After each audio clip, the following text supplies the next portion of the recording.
in the game. So Michael Jordan picked Kobe over LeBron all time, saying something about 5 that beats 3. Royce and Chris, you agree with MJ's reasoning? No. Greater than does not equal better than.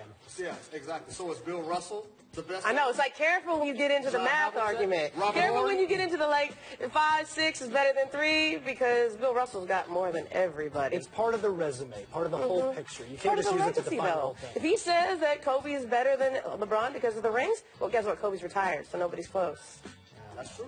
Yeah, I mean, that's fair enough, but MJ's got to stay with him. Of course, he probably wants to go one-on-one with him, and unlike LeVar, he could probably actually beat some of those guys. Keeping his name in the news. Welcome to the Jump, everybody. I'm Ramona Shelburne, in for Rachel Nichols, and we're joined today by 2 men who know the reigning Finals MVP, Kevin Durant, better than just about everybody. That's Royce Young. He used to cover him in Oklahoma, and that's Chris Haynes. He covers him now in Golden State. They're like the ghosts of Christmas past and the present when it comes to Kevin Durant. Look at that guy. Aww. Come on, smile in your picture. You're Santa Claus over there, Roy. That's what Christmas past was like. There was Oklahoma City Kevin Durant. And then there is Golden State Kevin Durant. And now, apparently, there he is. Look at the backpack. Look, Russell. Oh, that's cute. Remember that? Remember when you used to sit next to him in those press conferences? Nice. And now, look, it's Steph. Yeah. I remember that when they were sitting together. I was like, oh, gosh, that's so synchronistic right there. Well, it was by intent there. And now, guess where he is now? India. Have you seen these photos? Yes, I have. He's like traveling the world in India, pictures with the Taj Mahal. See, Kevin Durant is doing what most people do right after college, traveling the world and hoping to find themselves along the way. It can be an awkward journey sometimes. People get hurt along the way, but KD's embracing it. Here's what he told me last spring. I used to feel embarrassed because I didn't know who I was. I know where I stand in my core values, how I'm supposed to treat people, and how I'm supposed to act in certain situations. But as far as knowing me, knowing what I like and what makes me happy, I'm still trying to figure that out. That's an ongoing process. So I asked you guys who know Kevin Durant the best, which version of KD is closest to the real KD? I would say whatever is the current version of KD is the closest to Kevin Durant because, look, this is a guy that he can go hot, he can go cold, he can go up, he can go down. So whoever Kevin Durant is in that moment, that's who he is. And that's not necessarily something that's a bad thing. But, yeah, he certainly has evolved as a person, as a man, from who he was as a 19-year-old in Oklahoma City to who he is today, apparently in India. No, I would agree with him to a certain extent. I think in Golden State it allows him to be who he is, and that's just a baller. He's just a hooper. Right. The Golden State has leaders. They have captains. They have Draymond Green who can go out and say things vocally. In OKC, we saw him kind of sticking it to the media, saying that they don't know what they're talking about. He felt like he had to take on that role of being an enforcer, a vocal enforcer. Now he stands behind the scenes, and he's just able to play basketball. And I think that's where he's most comfortable at. I think one of the things that I felt when I would cover Kevin in Oklahoma is that, I would cover him, and he'd come through L.A., or we'd see him in Oklahoma, and he'd ask questions.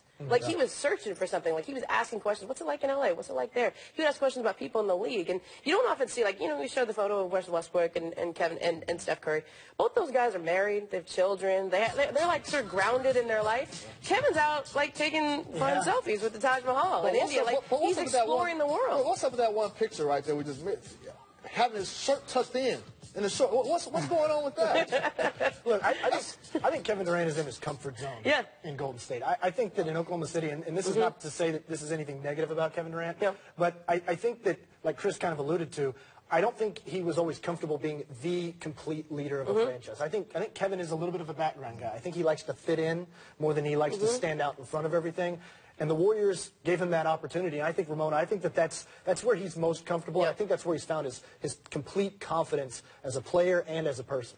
What's interesting when you deal with Kevin is most people feel like the superstar, right? Somebody who's as good as he is, Finals MVP, would have it all figured out. But there's a sort of restlessness to him and a searching to him that I don't know is ever going to end. I don't know if it's going to be like that when he's 40, when he's 50, because that's just kind of his personality. But when you pick up on that, sometimes people interpret that as insecurity. They interpret that as weakness. And in reality, I'm kind of like that too. I'm somebody who I'm influenced by people, whoever's in my life. I think Draymond Green has actually influenced Kevin Durant a lot. I feel like Steph Curry has influenced him a lot. Steve Kerr has influenced him a lot. And when he was in Oklahoma City, I don't know who was influencing him. Russell Westbrook, and that obviously wasn't necessarily, I think that for Kevin, I think that I think that he's just, like I said, I think that he's found kind of an inner confidence to himself. But I do think, like you said, Ramon, I think that he has often tried to find some motivation. You know, he's always been an amazing basketball player, but whether it's him looking to LeBron and now saying that he's better than him or whatever it is, Kevin is always trying to find something to strive for and to go after. And some people perceive that as insecurity. I think it's just Kevin looking for motivation. Do you think this ever changes? Do you think this whole thing with Oklahoma and Russ, do you think that ever goes away? Yeah, eventually. Anytime soon, I would think not. I think those two still have some ill wills. They supposedly have talked and discussed things out. I don't know if that bears fruit to what we're seeing right now. But look, I think Kevin Durant is absolutely loving where he's at right now. I'm talking about the place that he's at right now, being NBA champion. I remember when we were reporting, Ramona, that he was going to take less. I actually texted him to give him a heads up. And when he texted me back, he said, you know what? I like that you put NBA Finals MVP in that sentence right there. So he's definitely loving the accolades and what he's accomplished, and rightfully so. Yeah. All right, speaking of awards, you know, Daryl Morey, you don't think we should have any anymore. Well, if it was up to Morey, there would be no MVP awards. And, you know, obviously, he told the Crossover that in an interview that he questions the method of voting the league uses to name its award. Morey said, quote, you could argue for eliminating the words altogether. I like clean answers. If there's not going to be a set criteria and there's going to be issues with how it's structured, for me, it might be better not to have it at all. Of course, Blake Griffin responded with a sarcastic tweet saying, honestly, we should do away with championships too. Seems done to me. Participation trophies for everybody. Don't at me. I like it. A sarcastic Blake coming back again. Chris, do you agree with Morey, or is he just mad that James Harden didn't win MVP? I think it's a little bit of both. But look, I agree with him to a certain extent. Can I do that? Yeah. Okay. Look, there is some truth to the fact that there is no set criteria. There never has been. There never has been. That's the point. And that is the point. But look, this year in particular, it was an unconventional year. I typically vote for who's the best player on the best team or one of the best teams. That wasn't the case with Russell Westbrook. But the last 2 weeks of Russell Westbrook's season, that just did it to me. And James Harden kind of tailed off. And that was the side. Like, honestly, it was just the finishing kick. That was it. It was the finishing kick. Like, I was out on the road with Russ as he was chasing the triple-double. Saw, you know, he had the most amazing finishing kick. James had a wrist injury. They didn't really need those wins. And it wasn't just the triple-double record. It was the way he closed games. And then the exclamation point at the end where he hits the 50-footer. To beat Denver and come back in a game. They didn't even really need to win, but it cemented the narrative that, like, Russ is clutch. Look, I can taste the salt from here, from Houston. Jeez. I mean, come on, like, Daryl Morey, he made the complete opposite argument in 2015 when he was trying to campaign for James Harden to beat Steph Curry. And now, when it's convenient to his argument now, look, Russell Westbrook did something that hasn't been done since 1962. If Daryl Morey wants to use previous precedent for what's defined an MVP, then this is the year, like Chris said, this is unconventional. This doesn't fit that type of season. So what Russell Westbrook did this year, I don't think that you can just now extrapolate that and equate that every season down the line. This was unique. This was different. This was history. And look, it was only 8 wins. Yeah, but he's also, like, sticking up for his guy. Like, you know, when you're arguing ball strikes, you kick dirt on the umpire. That's what Daryl I wouldn't expect anything less. All right. So Morey and the Rockets have been linked closely to Carmelo Anthony. You've heard that all summer long. And Carmelo was in Baltimore today. He spoke for the first time this offseason when he was receiving a Medal of Honor from the mayor of Baltimore at the basketball tournament's Day of Giving. Listen to what Melo said about his status with the Knicks. I've been away from the fray. I mean, you haven't heard any comments from me, and I'm growing my hair out right now, and spending time with the family, and I'm being an AAU dad right now. That's what matters to me at this point. What's New Yorkers wondering what the chances are of you being an extreme? I don't know. I'm not talking about basketball right now. Did you meet with the Knicks at any point also? No. All right, first of all, he totally looks like an AAU dad. Second of all, can we just say, like, before we even discuss the topic here, shout out to Melo for the work that he's done in the community of Baltimore. He said today that medal that he received is more important than the gold medal that he received in the Olympics. I actually agree with him. Like, for what he's done in Baltimore, that's his hometown. Shout out to him for that. No doubt. Royce, though. We've been talking about Melo. We're going to keep talking about Melo until he gets traded someplace again, because we've done this. We did the melodrama one more time. Whose fault is this? Why are we here? I guess technically, Ramona, it's his fault, right? If he waives his no-trade clause, he can go wherever he wants. The Knicks can find a trade. Phil Jackson may still be in charge of the Knicks. Exactly. So I think, though, if you want to kind of try to break it all down, I guess you could probably maybe point some of the blame at Phil Jackson. He decreased Melo's trade value. Yep. The Knicks are kind of hamstrung here. They don't have a lot of trade partners. They don't want to just take non-guaranteed contracts. They want a player back. They want an asset. So I think it's actually Melo's fault because he could fix this if he wanted to. But in a bigger picture, I think it's Phil Jackson's fault. Royce took my answer, so I'm going to go the opposite. Great answer. It was a great answer. I thought it was first, but I would go with it being the Knicks' fault. But giving him that no-trade clause. That's even better. Because, look, they have to deal with, you have to examine it and look at a player's future 3-4 years down the road and look at, is he going to decline? You have to try to project. They did a horrible job in projecting where this roster was going to be if Carmelo was going to fit the roster as constructed. It's not. So now Carmelo has all the chips, and he's holding out and waiting off supposedly just strictly for the Rockets. Well, it's so easy, though. Look, if you don't want to be in New York, just go in there and tell them, I don't want to be in New York. Right. Look into the camera and say, I don't want to be in New York. I want to go to Houston. He doesn't want to do that, though, because that is his legacy. Once you say that publicly, or even privately, because you know it's going to leak, then everybody says, Melo quit on the Knicks. That's true, but does he really want to leave New York, Ramon? I think he does now. You know why? Because somebody good wants him. That's true. But judging by this summer, he's talking like he hasn't been concentrating on basketball or anything. Judging by the grooming habits that I've seen right now, he's having a rough offseason. No, that's a good look. I like that AAU that look. All right, look, we got to go to break. All right, so you guys hold on. And when the jump returns, we will discuss Steph Curry saying he wasn't mocking LeBron in that video. Yeah, come on now. Does he need to own it? Find out after the break.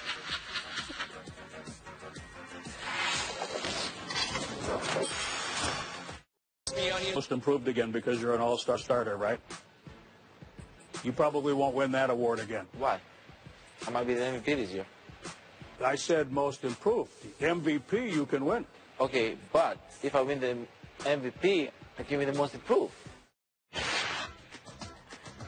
Welcome back to the jump. I like that interview. That was good. But if you win most improved, I like that. Right? Do you agree Giannis can win the MVP award this year? That's a pretty big dream for him. I guess as we just covered, the precedent has been changed. So I can't go with the answer of I don't think the Bucks are going to win enough, right? I mean, if they win 47 games, I guess technically he's eligible for it. So, and plus, if we're talking about another player that might be able to average a triple-double, it'd probably be him, right? So I'm not going to rule it out. I'm going to rule it out just for the simple fact that with Giannis at the helm, they've only got to 42 wins as the max. It's going to take a lot more than that in the Eastern Conference for him to take away that award. I love his talent. He's one of the guys, like you mentioned, who has the potential to put up triple-double type numbers. I just don't know if he has the team like an OKC to get close to 50 wins. What though? Eastern Conference. And he would have that narrative, right? He would, if they can go and make a run and they get up to like the 2-3 seed and they have a big improvement over those 42 wins. Plus, he's got a fascination about him. People are obsessed with the Greek Freak and what he does and the extendo arms, dunking. Boston, Washington, Cleveland, Toronto. I don't see him moving above. It'd have to be the two. No. He'd have to get at least the top two. So I'm just going to warn you, this is what happens when you say things like that on TV, because if he has the kind of years that he could have, clip and save. You guys got that? All right. Of course, we got to get real about your guy, Steph Curry. He was denying that he was mocking LeBron James in a video that surfaced over the weekend from Harrison Barnes' wedding. Okay, we can't show you the actual video, but I think this is a perfect reenactment. Okay, you just see LeBron dancing with Steph's head. Thanks to the guys at Sports Nation for that. Here's what Curry told Marcus Thompson of The Athletic about doing LeBron's dance. I've been doing that dance because at my house, at dinner, when something good happens, I pull out that dance. It makes it because I like it, and it makes me laugh, and it makes me happy. I'm not making fun of him. Chris, you buying this? I kind of think that says enough right there. If I buy it, look, okay, I'll buy it. But look, you don't have to. You don't have to. I'm going to do it because it's Steph Curry. I'm going to do it because it's Steph Curry. Okay. Look, they've been having these ongoing, side shots to each other for the last couple of years. LeBron James, the cookies, the Ultimate Warrior, the quickie. That's been going on. So I buy that, yes, that every time that song comes on, he feels like he has to break out that LeBron dance. Okay. And I've spoke to people close to LeBron James about that, and he said... Okay, so let's go back, though. So, like, once is like, shame on, me. Two, remember this in the finals? Remember this? Yeah. Oh, and he was just like, doing a yoga pose? I mean... Just stretching? I thought it was just stretching. I don't know. Like, you didn't get caught up in that KD hitting the three over LeBron? I will say this. There are players that feel like they cannot get away with doing some of the things that Stephen Curry this way to do it. You know why? Because he's Steph Curry. Exactly. Because he looks like he's 12 still. He's got that earnestness about him that people in Oklahoma love. But I did say LeBron. That's exactly. I believe him. Look at the Oklahoma guy believes him. But LeBron found it comical is what I was told. He didn't have no issues with it. It wasn't malicious at all. Just be prepared for this thing to keep going on all throughout the year. Look, I mean, like, I lack cynicism. I'm naive, admittedly. That's what I love about you, though. But, like, you got that everyman quality. It's Steph Curry, and I think he's being genuine with it. And, you know, he's a killer on the court, but I don't think he necessarily is that kind of guy off of it. Look, you can't you fake guys know how smart Steph Curry is. I know. Like, he didn't wake up. He's not all shucks. But also, look Steph, at this. LeBron, I'm at a wedding. And LeBron what are you talking a video about? on Instagram of him dancing, doing that. He had to know that somebody was Do going you to know what the Warriors do? They relentlessly make fun of themselves. Every film session, if anything, of course he's making fun of, but maybe it's a term of endearment. Maybe it's like a way that they make. I mean, come on, though. So LeBron with the leg. How many times have you watched this, Chris? A lot. He's so intense. He's laughing at himself, though. They gave the LeBron James challenge based off of that, man. You should see, like, people like LeBron. I don't think he knew it was going to get to that point. But look, I agree with you, Ramona. Steph knows the perception that he has out there is this clean-cut guy. So he takes little jab shots like that. Of course. Knowing that people like me, oh, come on, but Steph is doing that. I love it. Eat it up. Take it away. But look, the Warriors film sessions, every single one of them, they're making fun of themselves. Okay, yeah. Steph does imitations of every single guy on that team. That's like what he does. Yeah, Iguodala as well. You know, when they travel, you see Iguodala doing the travel sign on his own teammates. Okay, all right, Steph. You guys are just by the 12-year-old Steph. You know. Here to stay with the Warriors, though, because we got you here. And Ian Clark, he's going to the Pelicans. So there's the one guy they lost. After dominating the Cavs in the finals, the Warriors are overwhelming favorites to win the title again next year. To make matters worse for the rest of the NBA, look at their free agents from this offseason and how they brought almost everybody back. Look at that, everybody. Resign. Oh, he went to New Orleans. Ian Clark went to New Orleans. Chris, is there anything that the Warriors have to worry about entering next season? Like anything at all? Come on, go. Give something. Yes. Anything. They have to worry about water on the court, untied shoelaces, Zaza Pachulia's head ramming into a body part of one of the Warriors. So that's about it. You know, it has to be some type of injury. If this team stays healthy throughout the season, I like what Houston has done. I like what OKC has done. They're actually going out there trying to compete, unlike some other teams out there. But you just can't contend with this team. Look, the Warriors lost Bob McAdoo, Ian Clark. They upgraded with Nick Young. Not Bob McAdoo. James Michael McAdoo. Bob McAdoo, wow. That would have been a big loss. That would have been a significant loss. James Michael McAdoo, but they upgraded with Nick Young and Jordan Bell. No, he definitely would have played more, but in fact, especially in his prime. So they have one of the best off seasons out there. It kind of went under the radar. Look, this is going to be a true test of the famed Warriors culture. Can they resist the disease of more? Can they stay who they are? Can they stay inclusive? Can they keep everybody happy? Because they had the revenge factor. They had overcoming 3-1. Kevin Durant was trying to fill that insatiable desire to be a champion. All that stuff has been accomplished now. They went 15-1 in the playoffs. Can they resist relaxing? And I think this is going to be a true test this season. I agree with you. I actually think complacency is the biggest issue with the Warriors, and I think they've had things to push them the last couple of years. Year in and year out, though, it's hard to be that type of a team. All right. I know he would. Go ask him. We have to go to break. When we get back, we're going to talk about Danny Ainge and whether the break out the Brinks truck from Isaiah Thomas was a good idea. You won't want to miss it.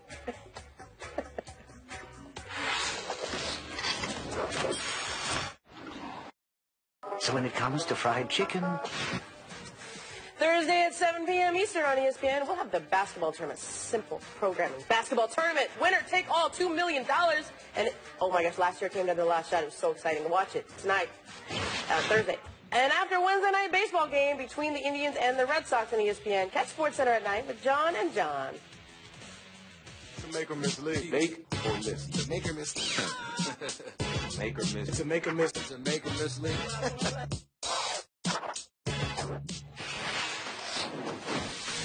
Make cash. Look at Isaiah Isaiah Thomas. He's showing off his new slides with a Brinks truck and money on them. Danny Ainge responded, how expensive are those Brinks slides? Royce, you like Ainge's response? You like that? This is Danny Ainge starting negotiations a little bit early right here. That's what he's doing. And rightfully so, Isaiah's letting them know that he's going to have to break bank. Yeah. Not everybody got paid this year. Careful. I think Isaiah's Miss Sellers. Hakeem Olajuwon and Beyonce have both expressed interest in owning a stake of the Houston Rockets. Okay, Chris, who would you rather have by the Rockets? And keep in mind, there's only one right answer here. Being that I got my wife over there. The answer is Beyonce. Right? I can't go. The answer is Beyonce. The answer is Beyonce. The answer is Beyonce. Don't even. I can follow orders. That's it. Make athleticism. Look at Joel Embiid. Look at him. He's nailing shots from deep. Royce, you impressed? 3 is worth more than 2, and when you're 7 feet tall, that's impressive. I like that. Start the show there and end the show there. Miss attendance. The Big Three has suspended Allen Iverson for 1 game after Iverson skipped Sunday's game in Dallas. Chris, was that the right move by the Big Three? If they're trying to be taken for a serious league with longevity, they have to make sure they defy these rules. Hey, guess what? Just in its buzzer. According to Terry Pluto of the Playing Dealer in Cleveland, Kyrie Irving is not ready to commit to any team if he's traded. Pluto says that Kyrie wants to keep his options open. What do you think, Royce? I think that this is Kyrie Irving relinquishing any leverage that he has. If he wants to go to one of these teams on his list, he's going to have to opt in that extension. I think that he is taking all the leverage away from the Cavs. Hey, guys, thanks for coming in. You guys did good. I think that was good. Sports Nation is next. Go ahead. Come on, shoot. Go ahead. 1, 2, 3. Did I ever make him? Chris is supposed to be a player. I made it. I dunked. Don't shoot. Watch, Beetle.